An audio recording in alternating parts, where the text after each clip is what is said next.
So hello everyone, welcome to our channel. आज हम electric fuse के बारे में पढ़ने वाले हैं, जो कि बेसिकली सेफ्टी डिवाइस है। अब जैसे आपने देखा होगा कि हमारे घर में कोई भी इलेक्ट्रिक शॉक हो जाता है, या फिर कोई भी इलेक्ट्रिक अप्लायंस डैमेज हो जाता है, या फिर आग ना लग जाए।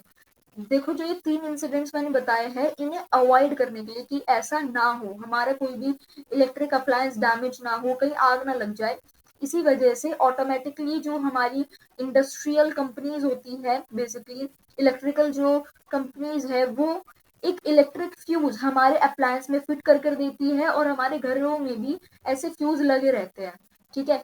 और जो ये इंसिडेंट्स है, बेसिकली किन 2 कारणों की वजह से हो सकते हैं।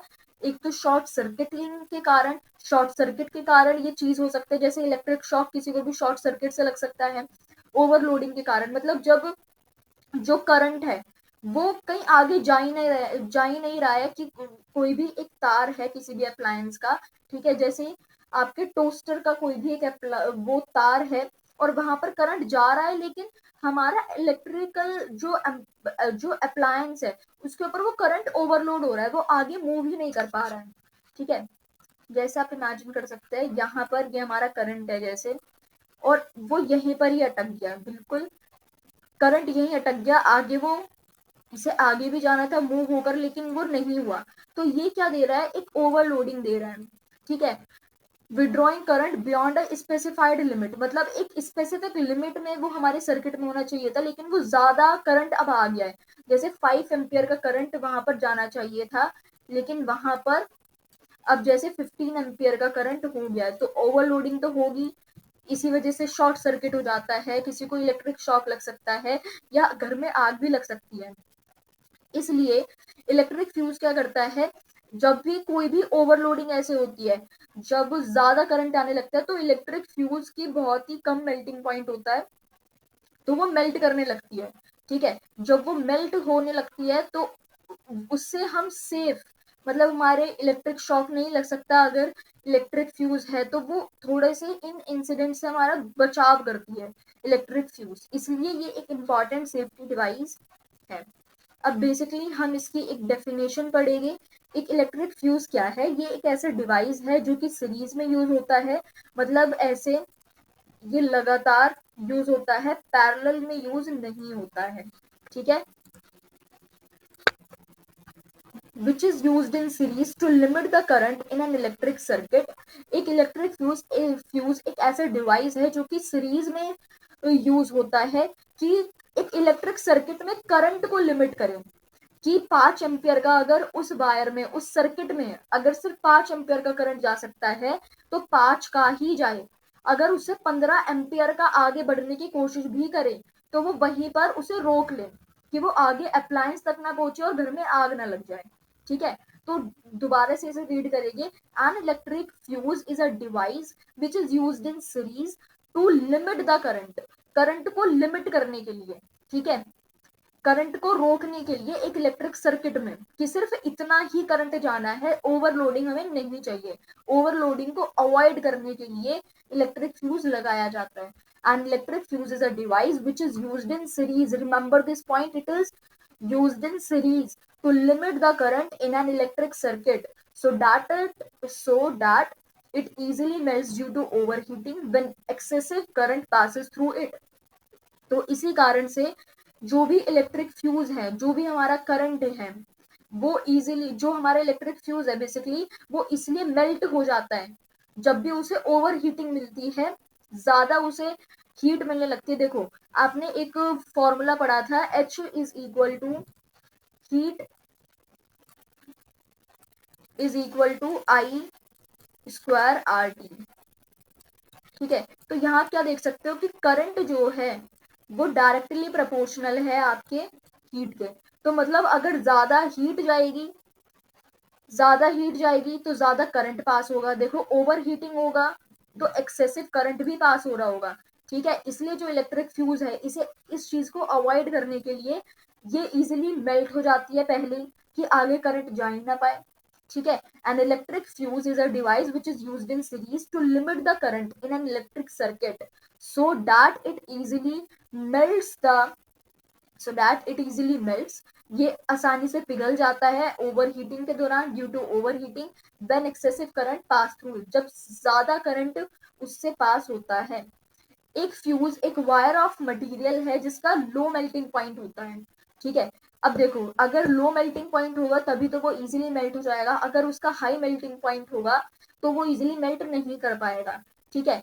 A fuse is a wire of a material with very low melting point. Next पढ़ते हैं, a fuse wire is made of a wire of an alloy of lead and tin. अब एक फ्यूज वायर कैसे, किस तरीके के तार का बना हुआ होता है? एक फ्यूज वायर बेसिकली एक एलॉय का बना हुआ होता है। एलॉय क्या है? ये एक होमोजेनस मिक्सचर होता है दो या दो से ज्यादा मेटल्स या फिर नॉन मेटल्स का। अब हमारा जो लेड है, लेड और टिन दोनों ही मेटल्स है। अब दोनों के मिक्सचर से हमने एक एलॉय बनाया है, ठीक है। और उस एलॉय से हमने एक तार बनाया है, जो कि बेसिकली हम फ्यूज वायर बना रहे हैं लेड और टिन के मिक्सचर से, जिसके अंदर हमारा जो लेड है वो 75% होता है, ठीक है। लेड हमारा कितने परसेंट होता है? 75, और टिन हमारा होता है 25%। सो टिन का आपका फॉर्मूला कितना क्या, सॉरी फॉर्मूला नहीं, इसका सिंबल क्या होता है टिन का? SN, ठीक है, SN, which melts at around 200 degree Celsius, मतलब बहुत ही कम मेल्टिंग पॉइंट है। ये एक एलॉय है, फ्यूज वायर एक ऐसा वायर है जो कि एलॉय से बना हुआ है लेड और टिन के, जिसके अंदर लेड 75% है और टिन 25% है, जो कि मेल्ट कर देता है 200 डिग्री सेल्सियस पर ही। Thus, when either due to short circuiting or overloading, a heavy current flows through the circuit, the fuse wire gets heated and melts. तो जब भी यदि अगर हमारे सर्किट के अंदर शॉर्ट सर्किट हो जाता है या फिर ओवरलोडिंग हो जाती है, तो उस टाइम पर एक जो हैवी करंट है वो सर्किट में जो फ्लो कर रहा होता है, देखो, शॉर्ट सर्किटिंग और या फिर ओवरलोडिंग के दौरान जब जो हमारा हैवी करंट जा रहा है, जैसे 5 एम्पियर की उस वायर में कैपेबिलिटी है, लेकिन 15 एम्पियर का करंट घुस गया उस सर्किट में, तो जो फ्यूज वायर वहां पर हमारा लगा हुआ होगा वो गर्म हो जाएगा और फिर वो मेल्ट कर देगा, ठीक है, मेल्ट हो जाएगा, पिघल जाएगा। Consequently the circuit is broken. अब देखो, जब सर्किट ही टूट जाएगा, उसका एक हिस्सा पिघल गया है सर्किट का, ठीक है, तो सर्किट जब टूट गया है तो करंट भी टूट जाएगा, ठीक है। करंट हमेशा एक पाथ में ही चलता है। अगर करंट यहां से, जैसे अगर यहाँ पर कोई भी वायर नहीं है तो करंट कहीं पर भी नहीं फ्लो होगा, ठीक है। अगर पूरा क्लोज्ड पाथ है तभी करंट फ्लो करेगा। अब यहाँ से कोई एक पार्ट हमारा मेल्ट कर गया, ये वाला पार्ट अगर मेल्ट कर गया तो करंट आगे फ्लो ही नहीं करेगा, ठीक है। इसलिए एक फ्यूज वायर को लगाया जाता है कि अगर ओवरलोडिंग हो जाए या फिर शॉर्ट सर्किट हो जाए तो उस टाइम पर जो फ्यूज वायर है वो इजिली मेल्ट हो जाए। और 200 डिग्री सेल्सियस होता है, जब ज्यादा हीट आएगी तो वो मेल्ट हो जाएगा, इसलिए कॉन्सिक्वेंटली जो सर्किट है वो टूट जाएगा और जो करंट है वो फ्लो होना रोक देगा। अब कुछ फ्यू पॉइंट्स हम देखते हैं जो कि फ्यूज से रिलेटेड है। सबसे पहला पॉइंट, हाउस होल्ड सप्लाई के अंदर क्या होता है?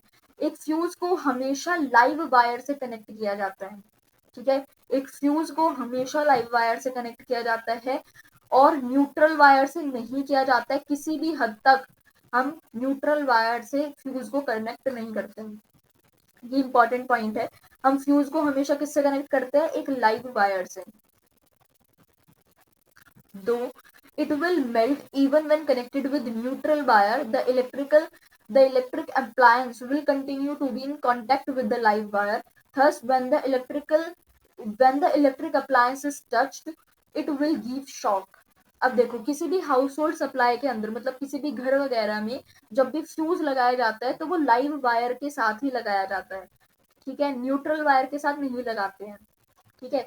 न्यूट्रल वायर के साथ नहीं लगाते, मतलब नेगेटिव वायर वाले के साथ नहीं लगाते हैं, क्योंकि जब फ्यूज मेल्ट होगा, क्योंकि देखो, अगर हमने न्यूट्रल वाले के साथ लगाया तो जब हमारा फ्यूज मेल्ट करेगा तो वो न्यूट्रल वाले के साथ जब कनेक्टेड होगा तो जो हमारा इलेक्ट्रिकल अप्लायंस है वो फिर भी लाइव वायर के कांटेक्ट में होगा, ठीक है। अगर हमने न्यूट्रल वायर में हम क्यों नहीं लगाते हैं, क्योंकि जब हमारा फ्यूज मेल्ट करेगा तो इलेक्ट्रिकल अप्लायंस फिर भी लाइव वायर के कांटेक्ट में होगा, और जो इलेक्ट्रिक अप्लायंस है जब हम उसे टच करेंगे तो वो एक शॉक देगा। ठीक है, तो इसलिए हमेशा फ्यूज को लाइव वायर के साथ कनेक्ट करो, न्यूट्रल वायर के साथ मत कनेक्ट करो।